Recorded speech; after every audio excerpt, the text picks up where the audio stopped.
I recently got back from a workshop in Madagascar where I had the opportunity to test out the brand new Leofoto LS-325C Pro. Now, at first glance, this is almost identical to the original LS-325C, which I've spoken about in previous videos, which you can take a look at in this little block in the top left-hand corner. And essentially what it is a full-size tripod, but in a packable guise, in the sense that it has 5 leg sections as opposed to the usual 4 or even 3 leg sections. The concept of having more leg sections is quite popular with several brands at the moment, allowing the tripod to get down to a slightly smaller, more manageable, packable size than a full-size conventional tripod with only 4 leg sections.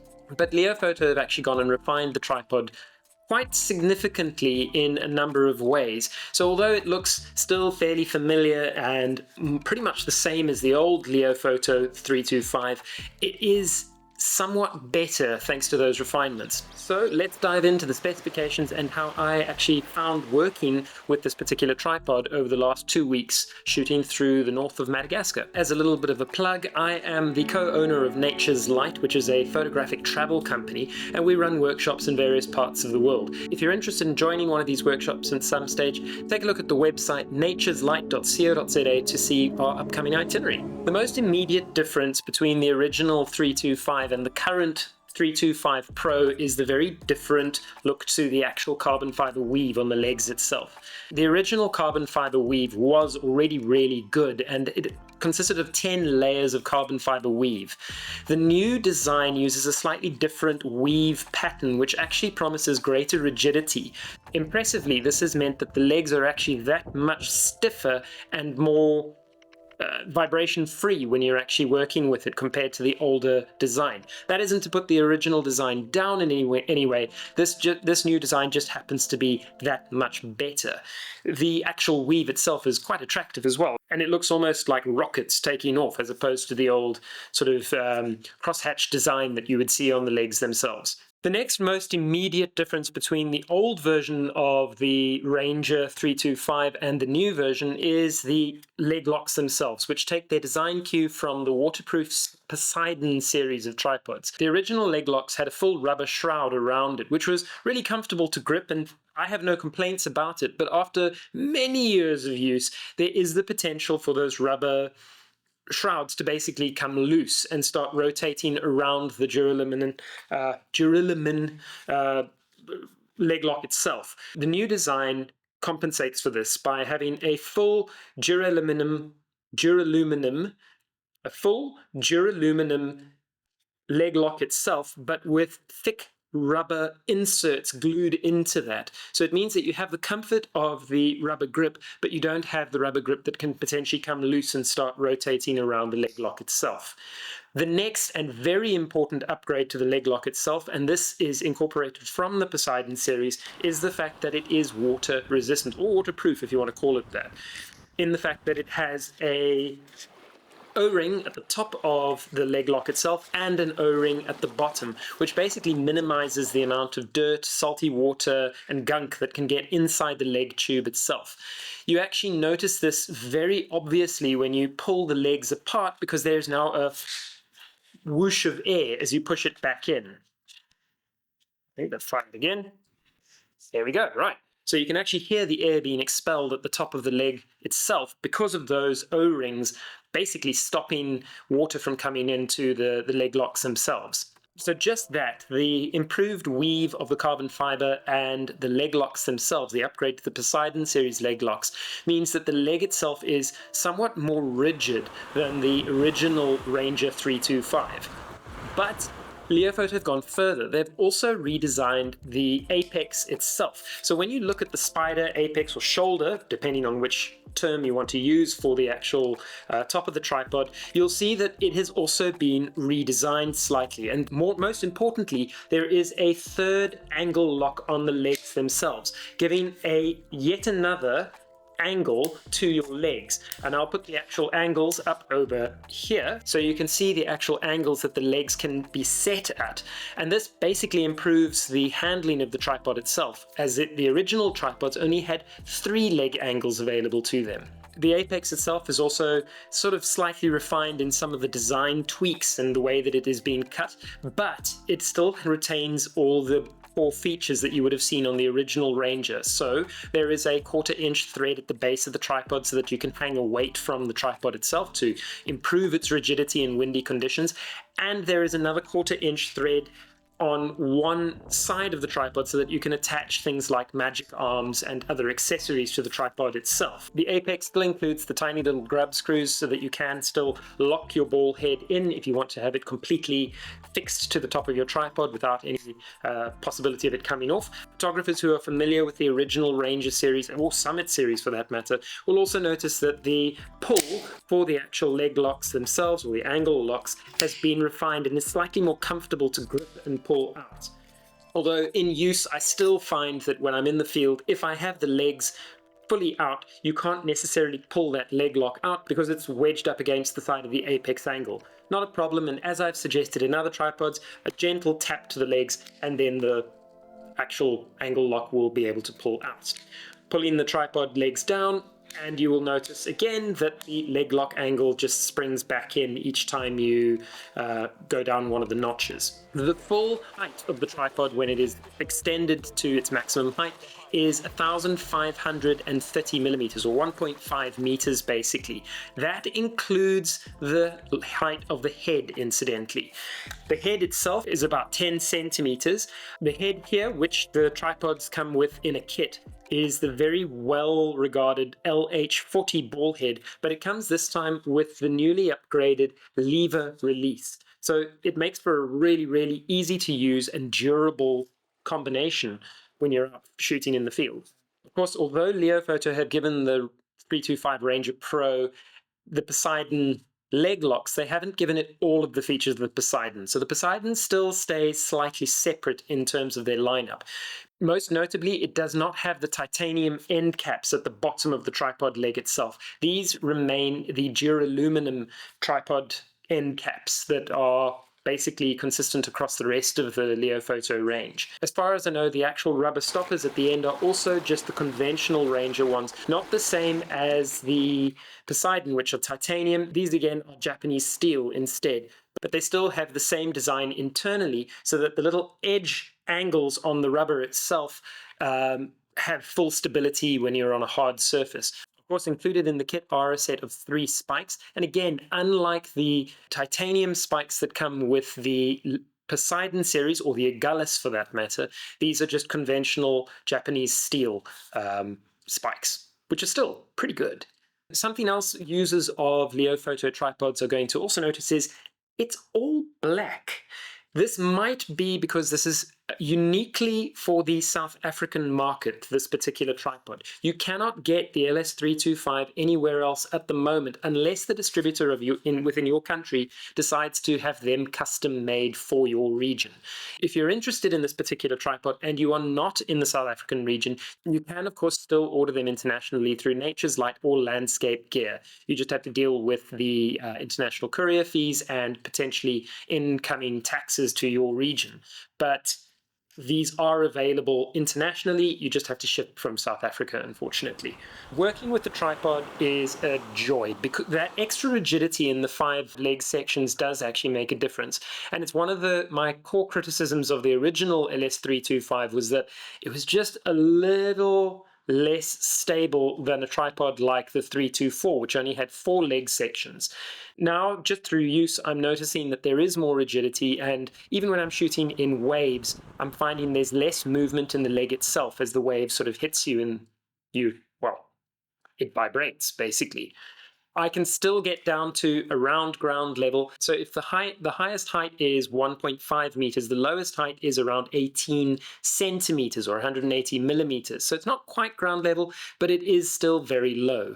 Getting down to ground level is still very simple. Basically, all I do is I release the leg locks, pop one leg on the ground, and then spread it out as I go down lower. So it's nice and quick to get down to ground level. That same speed is still available when you're getting back up.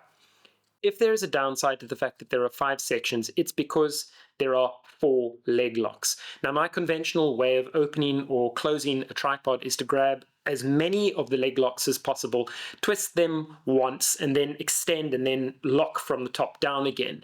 5 leg sections or 4 leg locks is a pretty big grip. And although I can still manage it, it takes 2 as opposed to 1 movement to be able to lock everything or unlock all of the leg locks in one go. So that's just one minor detraction from it. But the major positive, obviously, is that when it's packed with the head, this is 550 millimeters in length. So it's pretty short, and very importantly, it means that if you take the head off, the legs themselves will fit inside a standard overhead cabin bag for any airline. This is important because it means that you can carry a full-size tripod with an over 12 kilogram rating in your cabin baggage on an airline.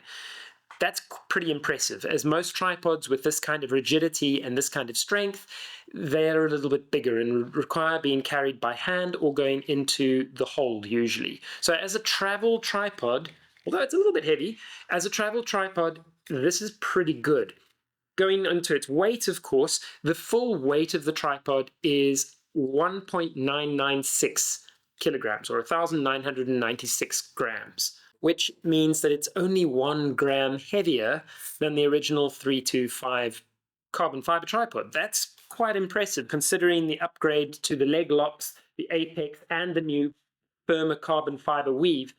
To only have gained 1 gram in weight, of course, followers of my channel will know that I'm very much into panoramic photography, so I am going to probably add a leveling head to the tripod. My favorite tripods usually have that leveling head built in, but the Ranger Pro does not. So here it's fairly easy to just add something like the LB60N leveling head, as I did while I was in Madagascar. It only increases the weight of the tripod by about 206 grams.